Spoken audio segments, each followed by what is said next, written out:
وأطيعوا رحمكم الله أنصتوا واسمعوا وأطيعوا رحمكم الله أنصتوا واسمعوا وأطيعوا لعلكم ترحمون الحمد لله الذي أمرنا أن نصلح معيشتنا لنيل الرضا والسعادة ونقوم بالواجبات في عبادته وتقواه أشهد أن لا إله إلا الله وحده لا شريك له وأشهد أن محمدا عبده ورسوله لا نبي بعده اللهم صل وسلم على أشرف الأنبياء والمرسلين وعلى آله وصحبه أجمعين وبعد فيا عباد الله أوصيني نفسي وإياكم بتقوى الله فقد فاز المتقون قال الله تعالى في كتابه الكريم أعوذ بالله من الشيطان الرجيم بسم الله الرحمن الرحيم يا أيها الذين آمنوا اتقوا الله حق تقاته ولا تموتن إلا وأنتم مسلمون صدق الله العظيم. Kaum muslimin rahimakumullah, mari kita bersama-sama saling support dalam rangka meningkatkan kualitas takwa kita kepada Allah Subhanahu wa taala. Sedapat mungkin mari kita bersama-sama tanpa bosan untuk berusaha mendasarkan seluruh perilaku kita pada ajaran agama Allah yang telah diteladankan oleh Rasulullah Muhammad SAW dengan sempurna. Semoga dengan cara seperti itu, kapanpun ajal menjemput kita, kita semua dalam kondisi husnul khatimah. Amin ya rabbal alamin. Kaum muslimin rahimakumullah, salah satu ciri orang bertakwa di dalam Quran surat Adz-Dzariyat ayat 17-18 Allah Subhanahu wa taala berfirman, A'udzubillahi minasyaitonir rajim. Orang-orang takwa itu kanu qalilan minal laili ma yahja'un. Kalau malam sedikit sekali beliau tidur untuk selalu berusaha muhasabah dan taqarrub mendekat kepada Allah Subhanahu wa taala. Wabil ashari hum yastaghfirun. Orang-orang bertakwa selalu sebelum subuh itu sudah bangun dan hum yastaghfirun, melakukan istighfar di hadapan Allah Subhanahu wa taala. Kaum muslimin rahimakumullah, selagi nyawa kita masih di kandung badan, kita akan menghadapi tantangan kehidupan ini yang semakin kesini, dunia ini semakin luar biasa beratnya kalau kita tidak kembali kepada contoh-contoh yang diajarkan oleh Rasulullah Muhammad SAW. Allah Subhanahu wa taala di dalam surat Al-Anfal ayat 33 berfirman, A'udzu billahi minasyaitonir rajim. Wa ma kana Allahu liyu'adzibahum wa anta fihim. Muhammad, sampaikan kepada seluruh dunia, selagi ajaranmu itu digunakan di dalam lingkup kehidupan mereka, wa ma kana Allahu liyu'adzibahum, mereka tidak akan menghadapi tantangan hidup ini dengan berat. Tidak akan.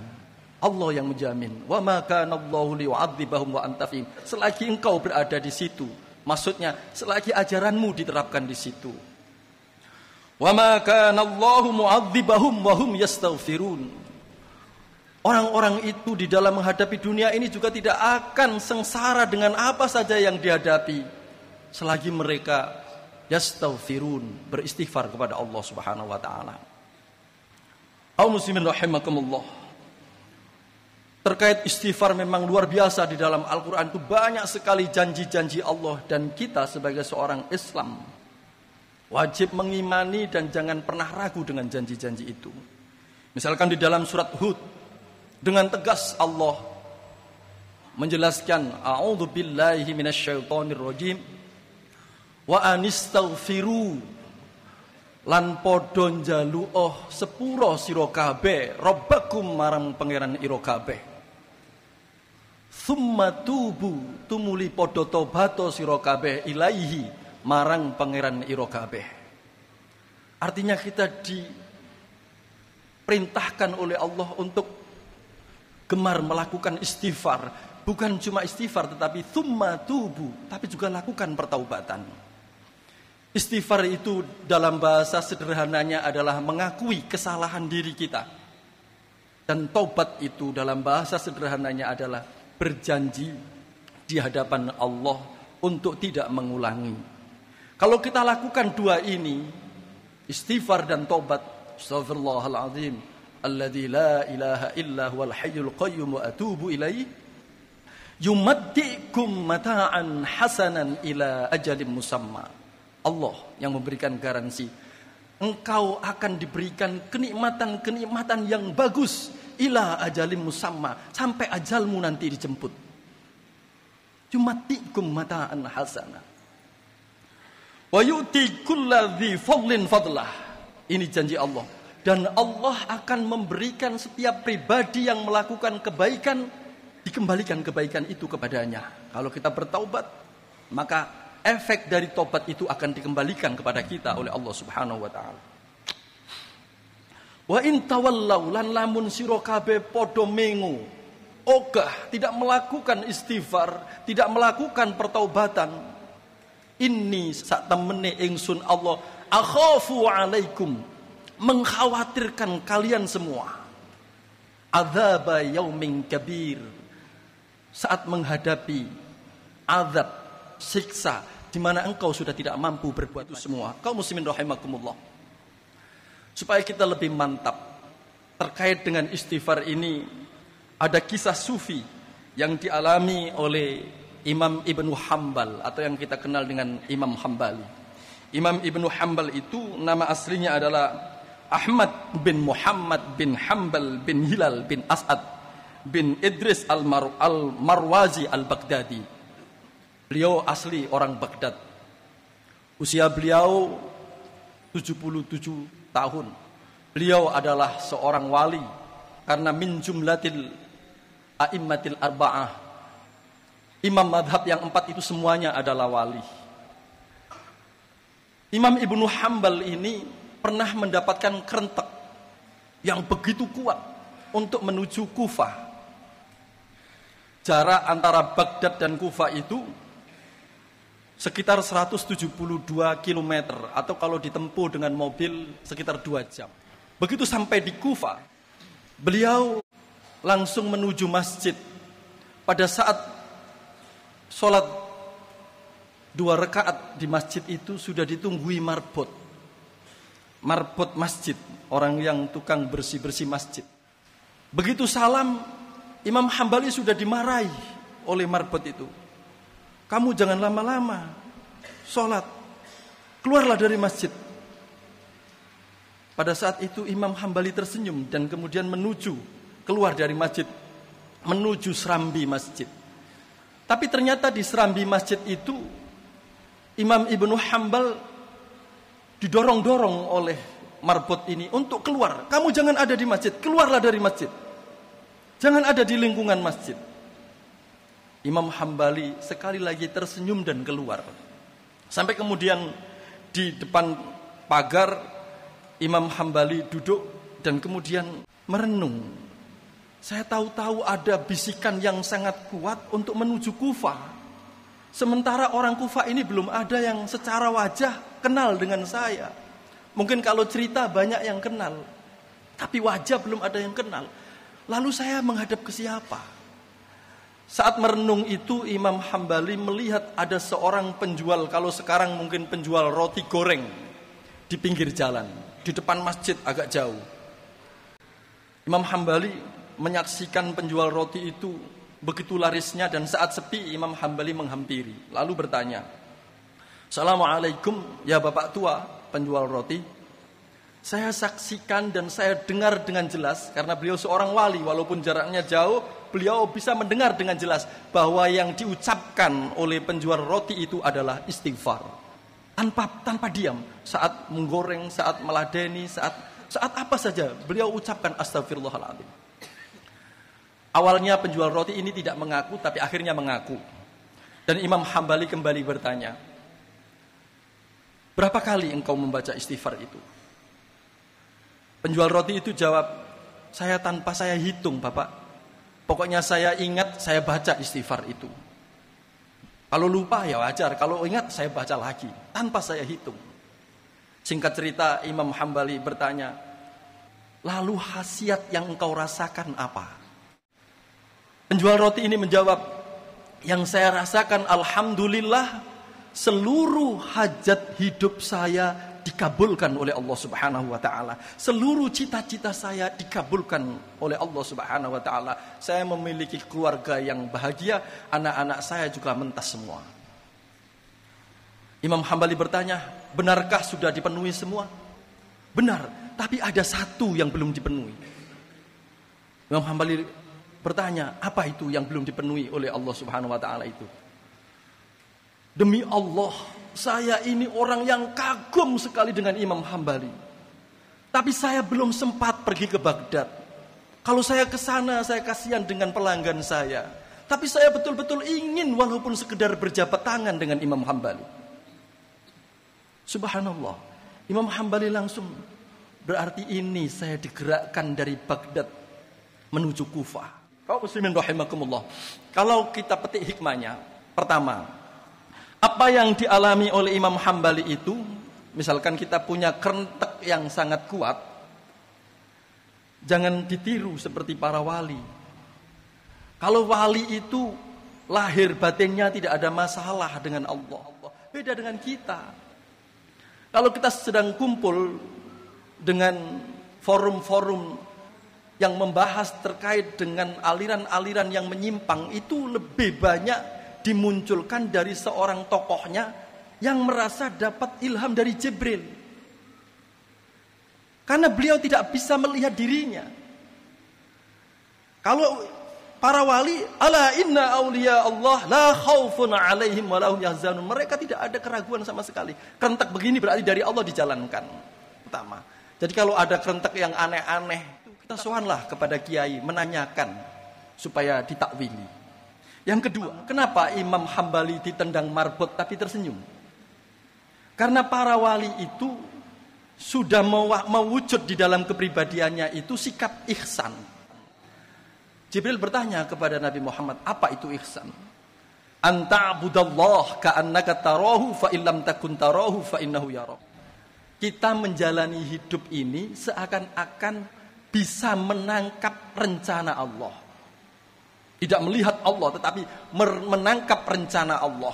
Seperti Imam Hambali, saat ditendang marbot, beliau tidak melihat marbot. Coba kalau ada orang pejabat misalkan gitu, yang sudah dikenal di publik ini, tahu-tahu ada marbot yang tidak kenal dan kemudian ngusir-ngusir, mungkin pejabat tadi marah.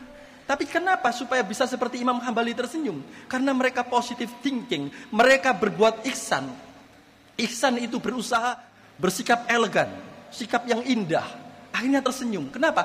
Karena Imam Hambali langsung otomatis pikirannya berkata, pasti ada rencana indah dari Allah sehingga saya tidak boleh berada di masjid. Padahal masjid ini tempat yang suci. Begitu didorong-dorong, tersenyum lagi. Dan akhirnya ketemu. Berarti mungkin marbot tadi juga bukan manusia, tetapi malaikat yang menyuruh supaya Imam Hambali ini segera memenuhi keinginannya penjual roti tadi. Kaum muslimin rahimakumullah. Khasiat istighfar itu sejuk sekali. Coba nanti pulang dari masjid ini kita terapkan bareng-bareng. Hati yang beristighfar. Istighfar itu mencari kesalahan diri. Sehingga astagfirullahaladzim. Dihitung sholat kita subuh, duhur, asar, maghrib, isya mungkin terpenuhi. Tapi apakah jamaah? Oh ternyata tidak. Yang jamaah hanya subuh saja. Berarti yang lain saya lakukan sekenanya. Astagfirullahaladzim. Kita pergi umroh, pergi haji, belum bisa paripurna. Astagfirullahaladzim. Kita bersedekah, masih sering berbumbu ria. Astagfirullahaladzim. Jadi rajin mencari kesalahan diri kita, bukan mencari kesalahan orang lain. Kata seorang sufi juga bernama Ar-Rifai, beliau mengungkapkan, man shaghalahu bi uyubin nas kathurat uyubahu wa huwa la yadri. Siapa yang sibuk mencari kesalahan orang lain, maka tambah kesalahannya dan dia tidak akan menyadari. Artinya ketika kita di jalan raya, kita yang mahalul khata' wan nisyan ini sering memandang negatif pada kejadian yang ada di depan mata kita. Ada orang gendut, kita bilang orang kok gendut. Ada orang kurus, orang kok kurus. Ada orang hitam, ada saja yang berbicara di dalam hati. Dan itu tidak akan terjadi kalau kita astagfirullahaladzim, astagfirullahaladzim, astagfirullahaladzim, tanpa dihitung seperti penjual roti tadi, akan sejuk. Orang tidak mungkin mengumbar lakson marah-marah di jalanan itu kalau di hatinya sedang istighfar. Orang tidak mungkin gampang maidu orang lain kalau di hatinya istighfar. Lebih-lebih yang terjun di politik ini perlu diperbanyak. Kalau orang awam 1000 kali istighfar itu, orang politik 30.000 kali. Supaya etikanya itu ada, tidak menghina makhluk Allah.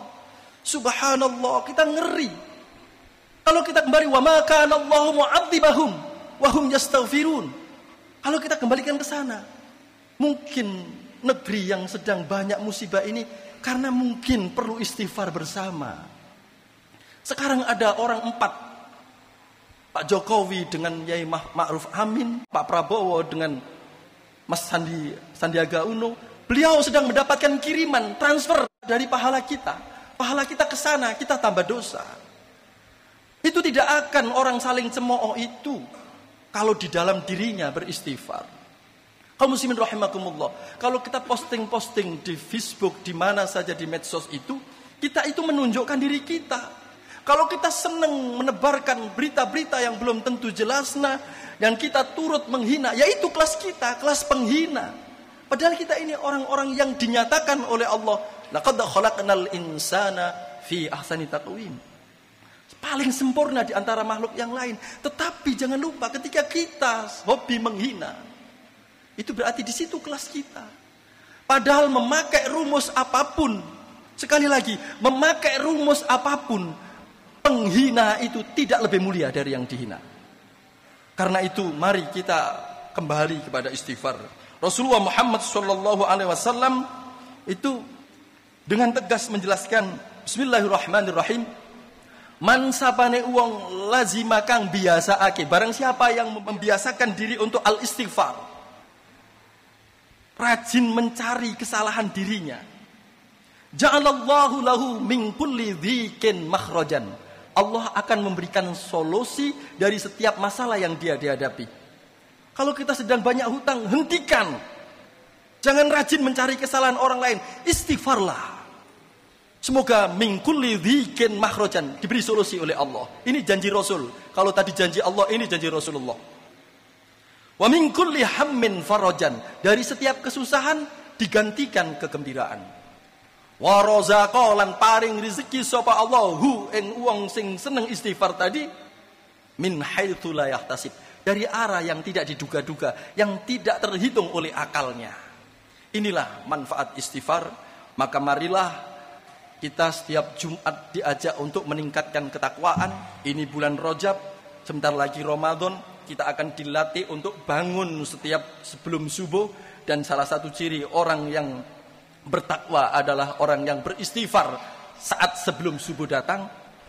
Maka mari kita berusaha sejak sekarang dari bulan Rajab ini untuk membiasakan diri menuju golongan orang-orang yang disebut oleh Allah sebagai orang-orang yang muttaqin. Semoga Allah Subhanahu wa taala menjadikan kita terbimbing selalu untuk menjadi orang-orang yang taubat dan mendapatkan maghfirah sebelum kita meninggal dunia. Amin ya rabbal alamin. A'udzu billahi minasyaitonir rajim. Wal 'asri innal insana lafi khusrin illa alladziina aamanu wa 'amilus shalihat. Illa alladhina amanu wa 'amilus solihati wa tawassaw bil haqqi wa tawassaw bis sabr. Barakallahu li wa lakum fil Qur'anil Karim wa nafa'ani wa iyyakum bima fihi minal ayati wa dzikril hakim wa taqabbal minni wa minkum tilawatahu innahu huwas samiul alim. Allahumma اللهم صل وسلم على سيدنا محمد وعلى آل سيدنا محمد